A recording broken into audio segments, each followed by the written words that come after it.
এনেই বানাই, এনেই বেচি, এনেই খাই। লামি একটা রোজামনি। বয়স কত? 13। ফুল বিক্রি করি। কবে থেকে ফুল বিক্রি করা শুরু করছো? মানে কত বছর? 5-6 বছর। ওই যে দেখছি মানুষের দিকে বিক্রি করছি। আচ্ছা, তোমার বাসা কোথায়? বাসা এই যে এনে বন্ধনী বাস। আর দেশের মানে গ্রামের বাড়ি? বরিশাল। আম্মুর সাথে তাই, আব্বু মারা গেছে। তোমরা কয় ভাই বোন? 3 বোন। 3 বোন। আমি সবার ছোট। তো তোমার বাকি যারা দুজন তারা কি করে? বিয়ে হয়েছে, বিয়ে হইছে? শ্বশুর বাড়ি থাকে। এমনি আস্তে আস্তে ওই জগৎটা দেখছি, তারপরে বানানো শিখছি। রজনীগন্ধার মালা বানাই, পরে বেলির মালা বানাই, কাঠগোলাপের মালা বানাই দিই, আর রিং বানাই। রিংও বকুল ফুল, হ্যাঁ। শাহবাগ থেকে প্রত্যেকদিন আম্মু আইনা দেয়।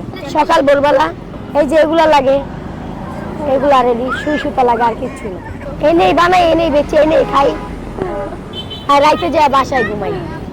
20 টাকা খরচ পরে বেশি, 30 টাকা 10 টাকা লাভ হয়। 100-200 টাকা লাভ হয়। আগে আগে 500-600 টাকা লাভ হইতো, এখন 100-200 টাকা লাভ হয়।